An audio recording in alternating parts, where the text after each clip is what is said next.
once again we have a short talk after lunch, and today we are very privileged because our Professor Exell will have a long experience with the Joy University School to have a short talk for today. So I didn't be informed about your topic, so maybe you can give us the topics and also please continue your talk. Can you hear me, or do I have to use it? Yes. Maybe down and present. Yes. Can you hear me? Yes, everybody Yes. can hear me. Okay. Well, I have to thank Dr. Dusaby for persuading me to give this talk. I've known Dr. Dusaby since the 1980s in the TMD, and then he came to mathematics. And while in mathematics, I was teaching some mathematics students with meteorological models and some of their mathematical exercises. And he persuaded me to develop this model, but really it's for teaching students. Weather forecasting is now done, a lot of numerical models are used with weather forecasting. And I thought, why don't I try to make a simple numerical model of things which interested me. Also in the JGC, I've been supervising a student who was interested in formation of clouds in meteorological models. So I thought, well, then maybe I can write a model to show how clouds are formed and things like that, or small-scale processes. I've been asked to give lectures on boundary layer theory, which is the interaction between the atmosphere and the surface of the Earth. So I had to study that subject quite a bit. So I'm putting all these things together, also with my experience in teaching of various mathematical subjects, including partial differential equations and numerical computation of fluid dynamics is another very important subject. So, putting all this together, I thought I would try to make a numerical model of the atmosphere for small-scale processes. And so, this is just screenshots of a paper that I've done in order to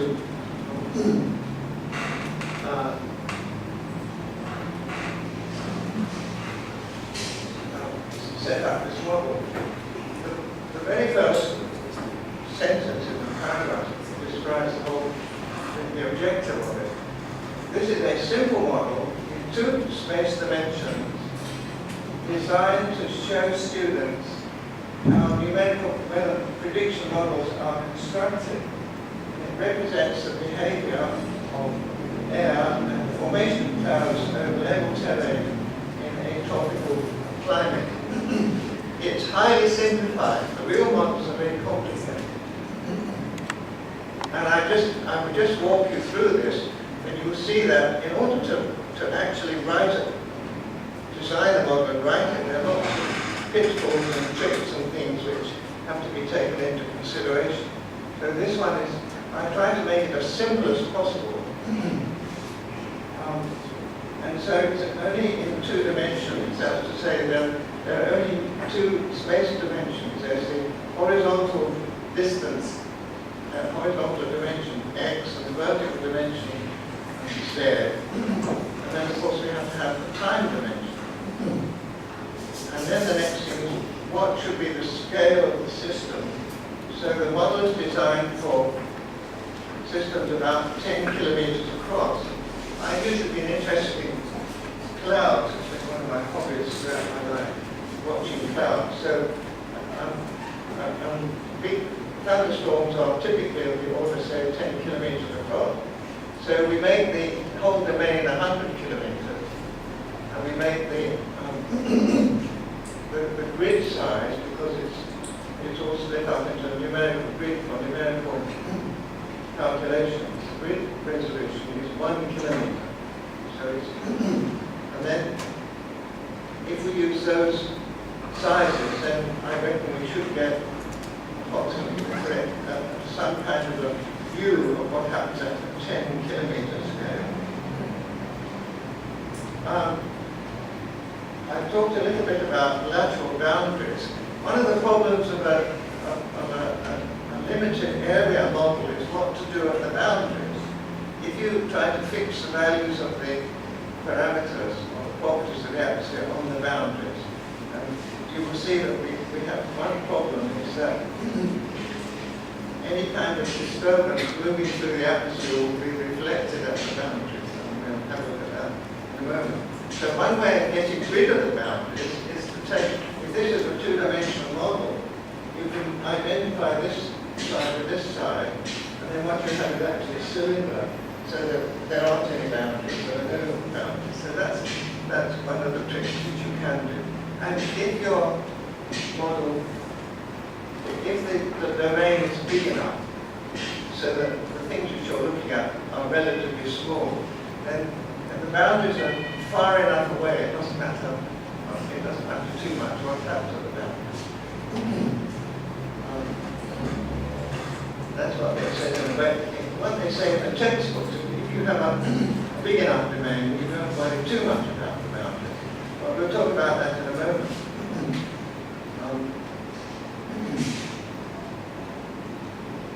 The vertical height of the model is, in this case, about 16 kilometers. And that takes it from the surface of the Earth up to the tropopause. And at the tropopause, there is a sudden inversion of temperature, whereas the temperature falls from the surface up to the tropopause. At the tropopause, there is an inversion of temperature, and the temperature rises upwards from there. So the tropopause acts as a kind of lid, like a ceiling for processes, and all the weather phenomena that you can see really take place between the surface of the Earth and the tropopause. There again you've got a problem, because the real atmosphere is not absolutely solid at the top. And so but luckily those things are far enough away from what we're interested in near the surface that it doesn't matter too much. The vertical grid is different. Whereas we have 1 kilometer grid resolution in the horizontal, you need a much closer resolution in the vertical, and the bottom layer is 100 meters. Some of the big professional models may have even closer and even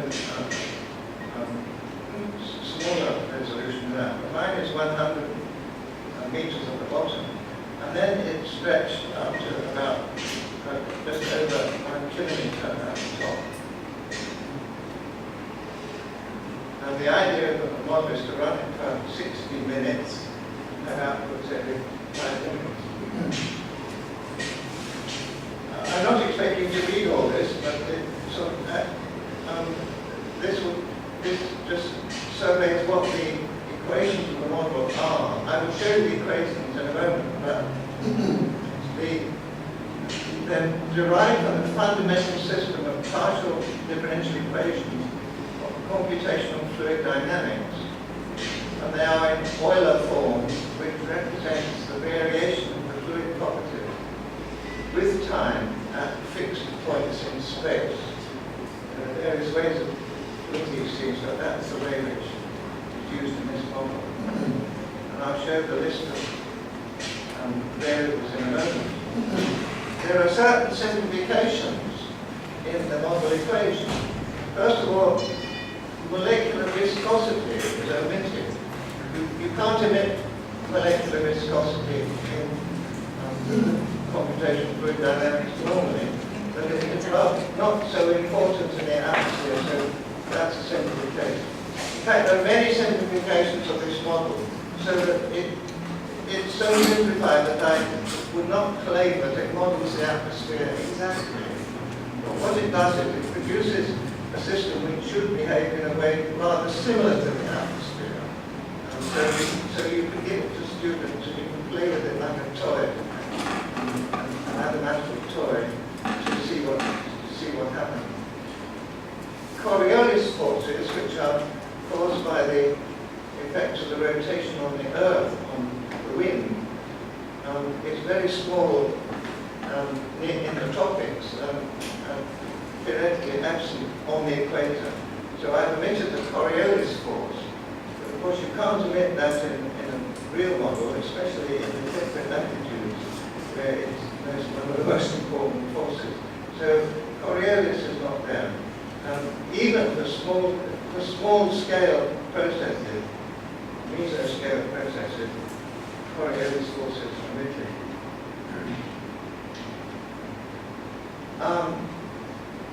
Heating and cooling of the air can occur at the Earth's surface. Most of the thermal processes in the atmosphere are caused by heating and cooling at the surface of the Earth, and also by latent heat of condensation or evaporation of clouds in the middle part of the atmosphere.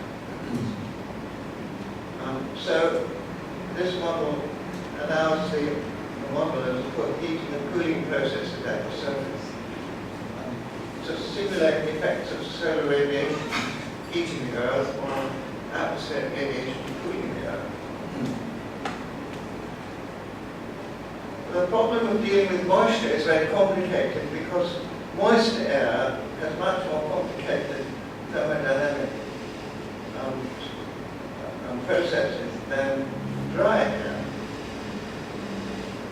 However, the properties of moist air are not, the actual numerical physical properties are not that much different from moist air. There are small corrections of the order of a few percent. So in this model, I've separated the moisture completely from the atmosphere, from the dry air. And there are two principal densities in the model. There's a dry air density, and then there's the moisture density or water density. And the water density is considered to consist of two parts. The water vapor and condensed water, which is in the form of clouds or mist. I'm not considering precipitation, I'm just considering, we just look to see how much of the water will be condensed under different circumstances. The coupling between the moisture and the air is only through the latent heat of evaporation and condensation. All the other interactions between moisture and the dry air are electric. There's no distinction between liquid water and ice.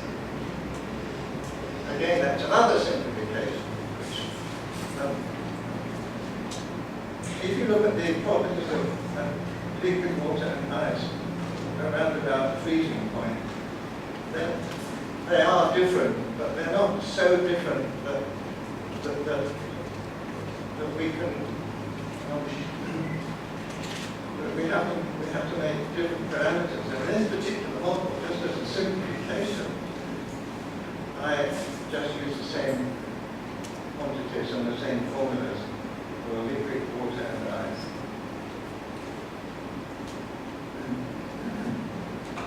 Now, the idea is that these simplifications will let the students see the physical processes happening easily without worrying too much about all the complicated detail. These are the parameters. There's the horizontal distance. We have a pointer.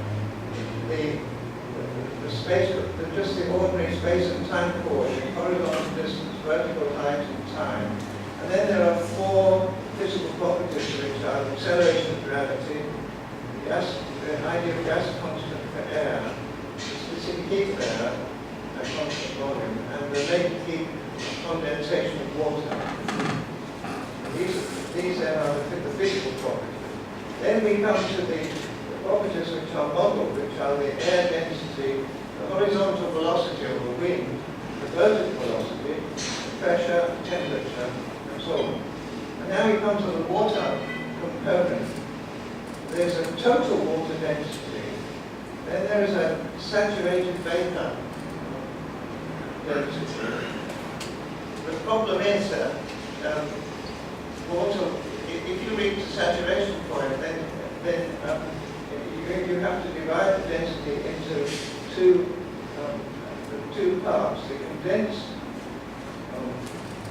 liquid water density, or it's not the density of water, it's the amount of liquid water per volume of air, and so on.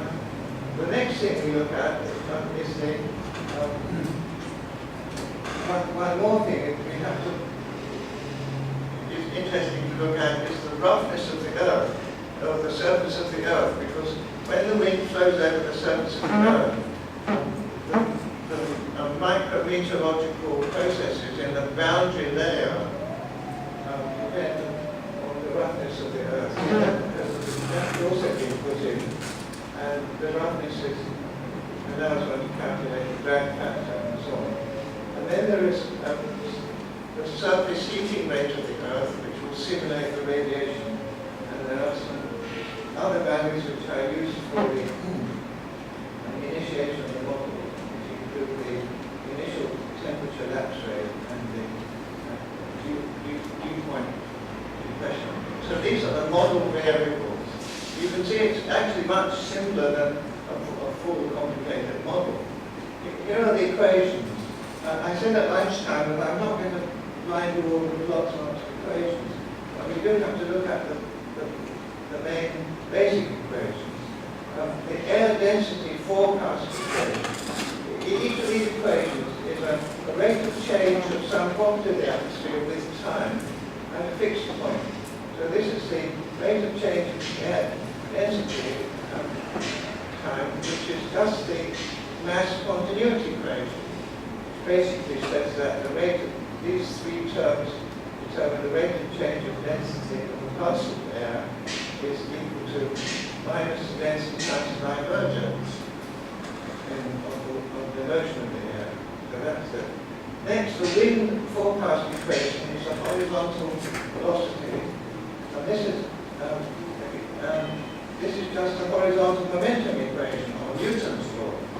Simply says that, again, that the rate of change in a parcel of air, the rate of change of the horizontal velocity is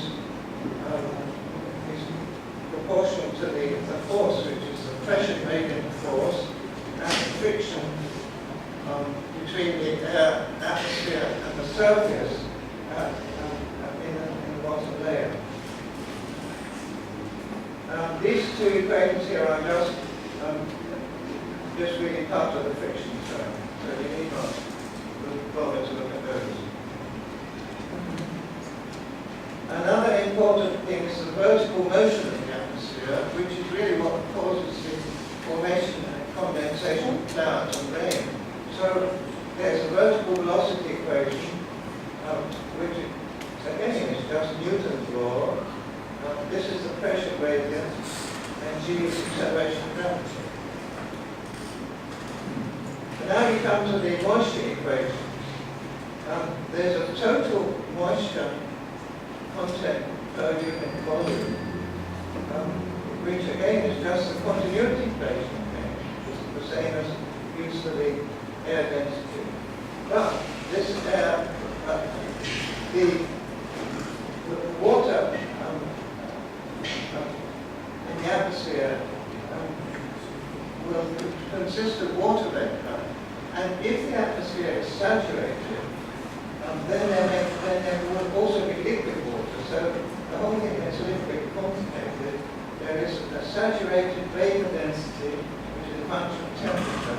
This is a simplified formula for it, obtained by integrating Clausius, that Heron equation, using a constant rate of heat with condensation of water.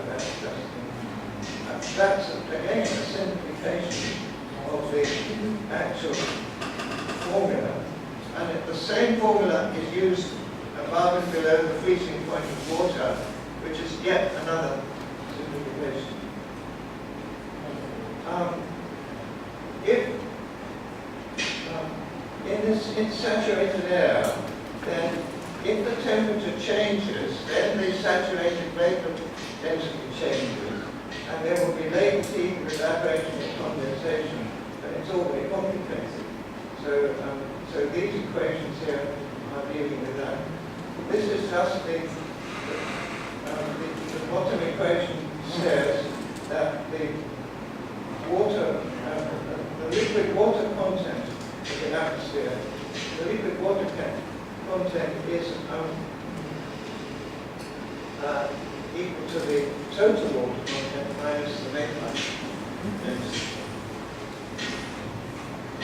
Now we come to the temperature equations, which are actually quite simple if you have dry air or unsaturated air. Again, this is just the rate of change of temperature of a particle of air is given by the this is just the ideal, usually the ideal. This is the adiabatic equation, or the behavior of the air expanding and contracting. And this is a heating term. If we have heating at the surface, this is applied only at the surface. If on the other hand the air is saturated, then it all gets much more complicated because we have latent heat. There's a latent heat term here, and as the temperature changes, the saturated vapor density changes, and then the liquid water vapor density changes, and there is a latent heat involved in that. And if you combine this term and the water vapor density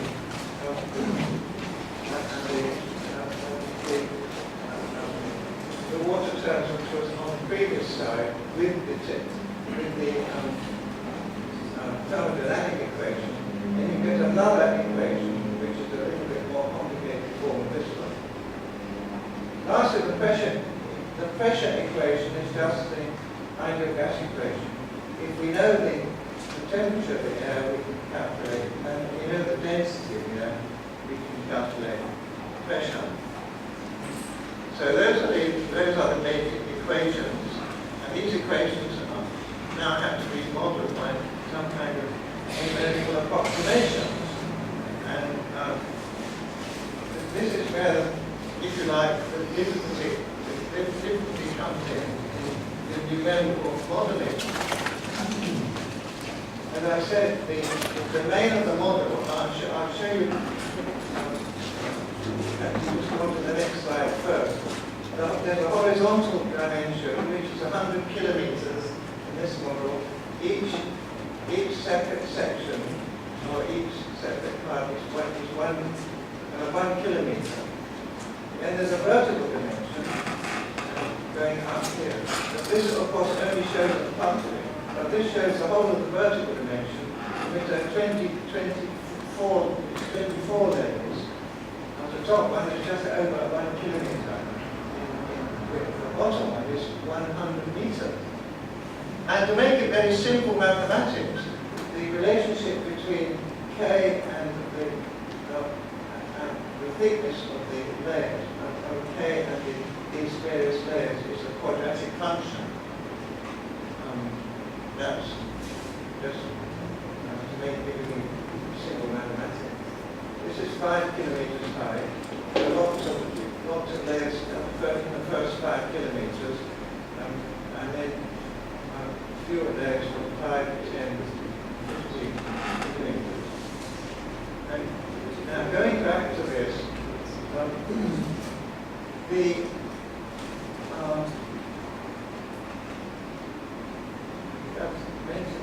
that here. Yes.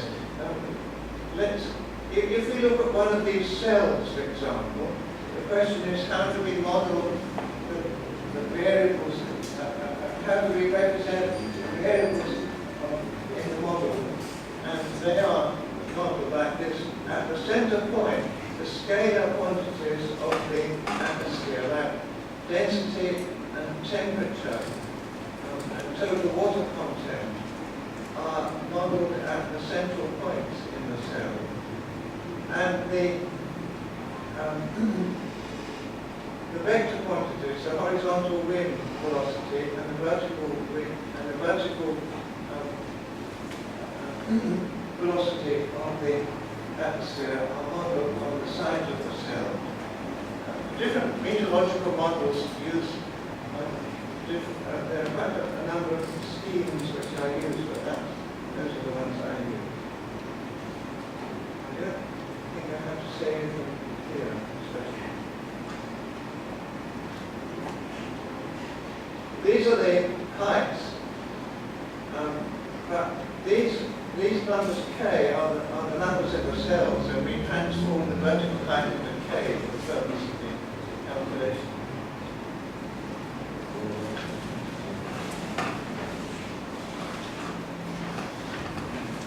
Now, when you do the numerical modeling, how do you progress through time? The very simplest thing to do is to take the values of the properties of the atmosphere at the present time and make one step forward in time, and that's called the Euler method. And then you can predict using the finite difference approximations to the derivatives, you can predict the state of the parameters after one step in time. And the steps in time may be seconds or minutes, something like that. We'll talk about that a bit later, perhaps.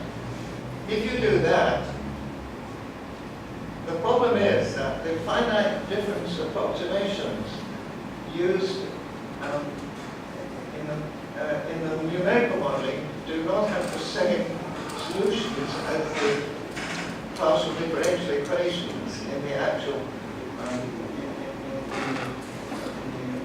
in the model.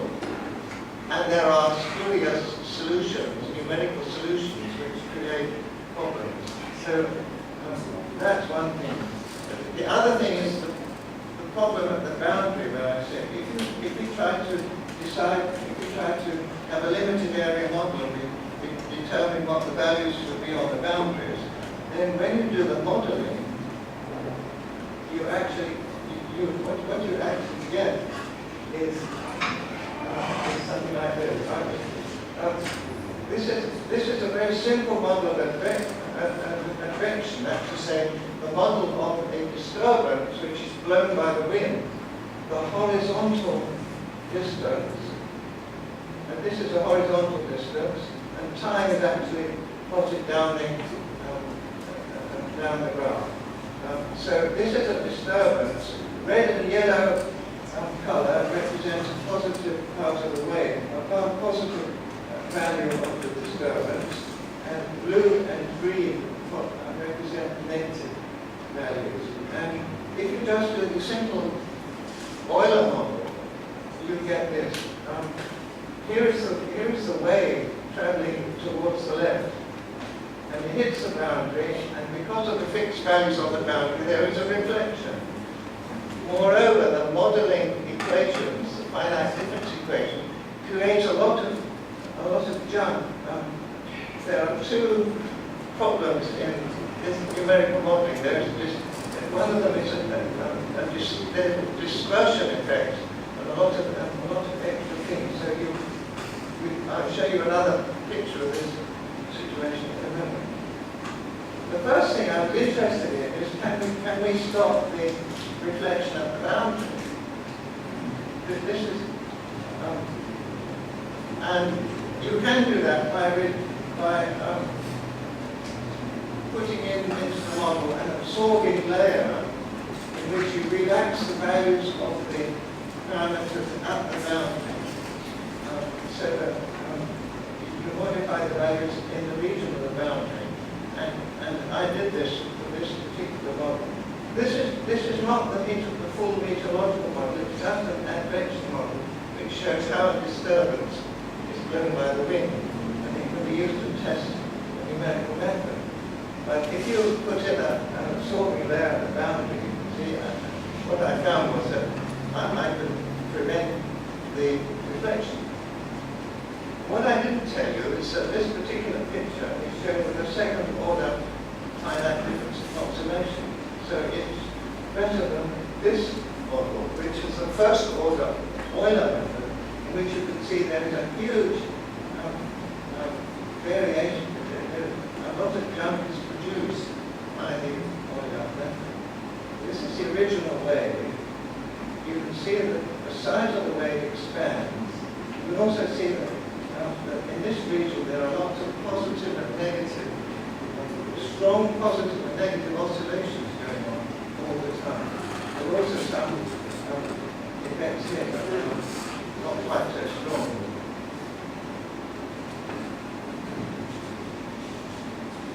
I'll show you another picture of this. It's the same thing. Here, instead of using the first order Euler method, this is the second order method.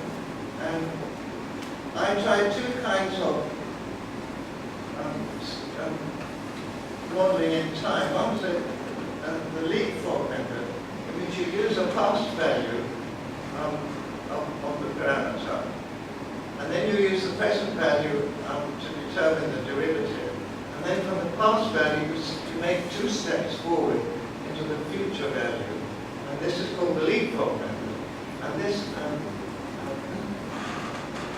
well, in the end, I gave that up because I found we could do it another way by a Rungo cutout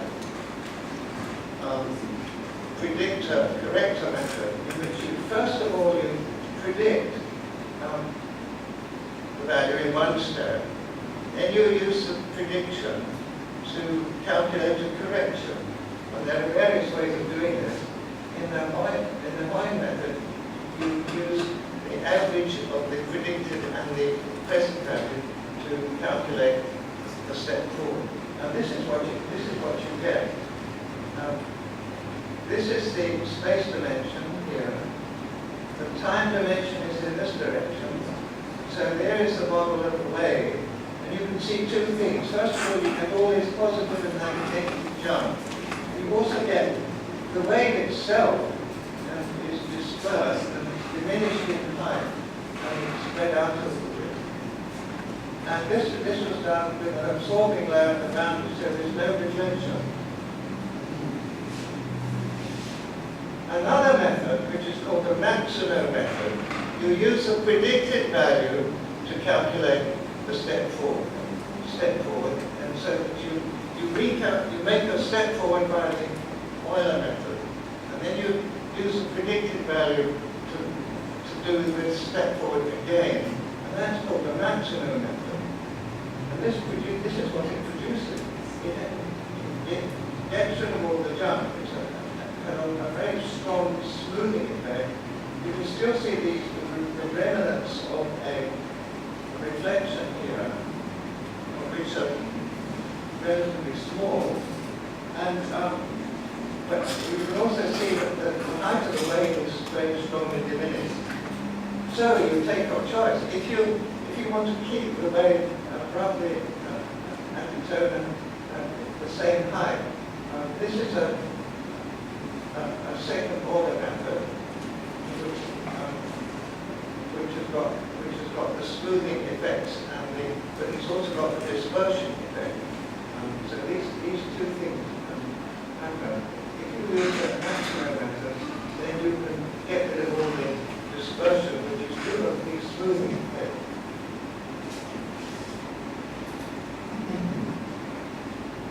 Now, if you want to run these diagrams just show you what the numerical method of stepping forward in time and how in order to run the model, you then have to start with initial conditions. And I show you, I just mentioned initial conditions for my simple model. The initial conditions of the model variables are in each cell are functions of height of the cell above the Earth's surface. But they are constants along the horizontal rows of cells. That's the way to do it, the way in which I've done the model. Incidentally, I should mention, and you will see in a moment results, this model has been used by a doctoral student in the Department of Mathematics some time ago, and she got some very interesting results. I'll show you a selection of her results. First of all, the initial temperatures are given as a function of height, and this is, we put 300 Kelvin, the temperatures are all in Kelvin. Perhaps I should say something about the units of measure in the model. One problem that I always have with the students of JDC is that I cannot get them consistently to write out the units of measure in their homeworks and their examinations. Almost every week I tell the students in research methodological, don't forget the units, keep the units right, you see, in your work, and make sure you define all the units and you say what they are. And I tell them the stories that even NASA, the American Space Agency, they lost a spaceship once, I think, because they got the units wrong in their calculations of the orbit of the spaceship. Somebody had mixed up British units and SI units, I think. Something went wrong anyway. And they actually lost a spaceship. But I tell the students always to keep the units. So in this particular case, everything in the model is based on this idea. Yes. Sorry? Because so it's going to be an at 130 in Milan. Can you just push up? You want to go a little bit faster. Okay, well the initial conditions, you simply use average temperatures with height above the Earth's surface to be the initial temperatures.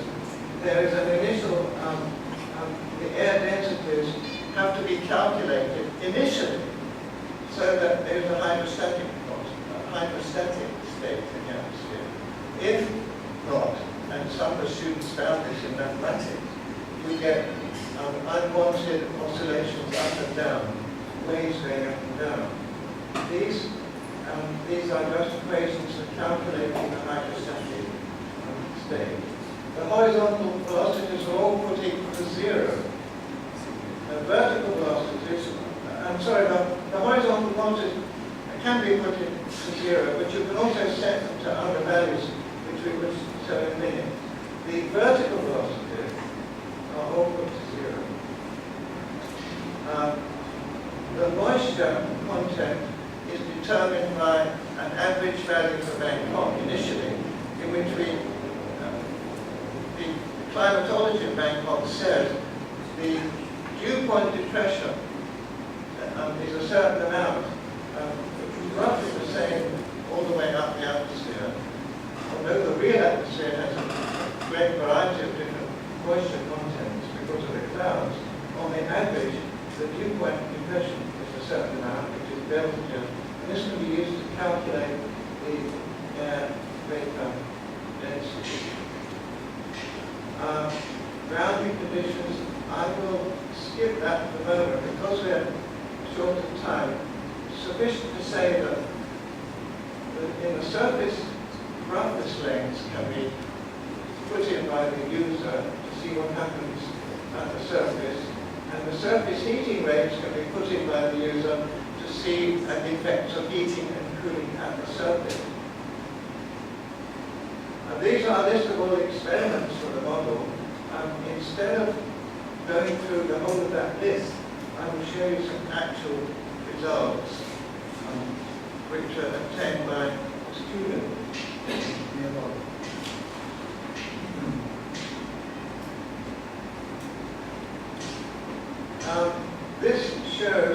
This is a horizontal dimension here. There are two graphs showing the same field. This is the vertical dimension here. This shows the effect of heating at the surface. The bottom graph, the red and the green and red values are positive vertical velocity. The color shows the vertical velocity. The small arrows show the direction of the air, but the color shows the vertical velocity. The blue is downwards. So what actually, if a small area is heated here, these are the vertical velocities that she found after a time, in this particular case, 46 minutes. What I'm interested in is, if there's heating at the surface, you would expect to see clouds form, and the top graph shows the amount of cloud condensed water, or cloud water. And what this shows is that near this thing there are some clouds that formed near the heating due to this convection process. And there's some other around different places. I won't try to explain why it's that particular shape, but that's something to look at. It's interesting. Here's another one. This is an effect of cooling at the surface. At night, when the surface of the air is, the air at the surface is cooled due to night radiation, you would expect to see a mist. There's a sinking of the air over a cooled area here. Suppose there's a cooled area here. Here is a sinking of the air. The yellow is a slight rising. So there will be a motion something like this. And these are the this is condensed water which is mist near the surface. I should remind you that the heights in the vertical here are actually magnified at the surface, because this diagram shows equal size steps, but the actual model has only red thin layers at the surface and thicker layers as you go up. There's one more interesting one. This particular result is something which makes me believe that the model is correct, or reasonably good. This shows the case where you have a horizontal wind velocity over the whole domain, and there is a rough area at the surface. In the middle of the field, the surface roughness is increased. And what happens then is that the red area shows there is a vertical velocity just before the rough, or just at the beginning of the rough area. Because if the air is slowed down at the surface, then there will be convergence as the air comes in. There will be convergence. The air has to go up over the slowed down area. But then it has to come down again. So there are negative vertical velocities on this side, and also a bit of cloud formed here due to this rising and falling process. Again, I haven't studied the exact reason why this comes exactly in this particular place. These are some of the things that could be studied in more detail. But now this particular shapes of waves, vertical waves going up and down like this, starting at the lower level and also extending above the surface, are just the same as you find in the literature for waves produced by hills. And if you regard the rough area of the surface as a place where the air is caused to be stagnant, it creates a kind of hill, and the air coming in from the side has to go over the top of it. So the fact that this is the same shape you get in the literature and other things makes me believe that probably the model is correct in that respect. But I've always felt, looking at Bangkok, because I'm always driving around in and out of Bangkok, and when you come into Bangkok, you see all these tall buildings and you think there's a tremendously rough surface. if the air is flowing through, it's going to be slowed down over Bangkok, and then Bangkok has clouds, whereas the surrounding countryside doesn't. And this is the sort of thing which I would like to try and model in this particular, if you like, this little toy, this model. There are various things one can do to develop the model, and I think I will not say too much.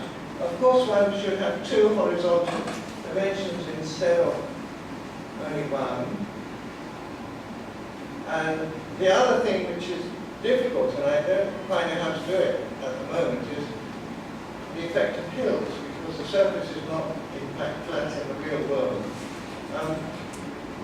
Meteorological, the professional models have a system of what they call terrain following coordinates, in which the horizontal layers are actually going up and down to follow the hills. And that is the use of a lot, that requires complicated mathematical tensor analysis in order to make it all come out right. It's very complicated. So, the things which I really want to do is put in two horizontal dimensions, and also to try and model variations in the height above the ground of the Earth's surface. And I think after saying that, I will stop talking. Thank you very much, Professor Exell, for your very intensive talk and a beautiful picture. And since we ran out of time, so is there anybody would like to have a discussion?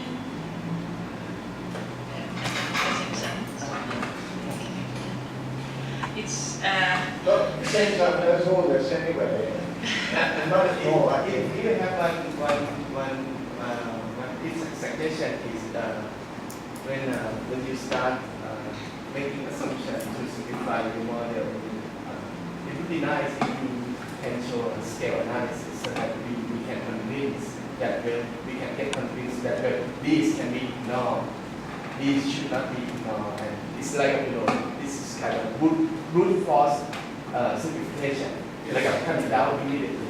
I mean, if you have scale analysis, it's more convincing than. Yes, well, I guess I agree. I'm just trying to use personal judgment by looking at the percentage difference between the effect of my simplifications, which are a few percent, and accepting the fact that this will not model the real atmosphere exactly. It will model something which behaves something like a real atmosphere. But you're quite right. A full-scale a proper analysis of the effect of the simplifications would be important for professional development. And when we get to a small-scale process, which you aim at, and I mean, to me, is and you also deal with C direction, vertical direction.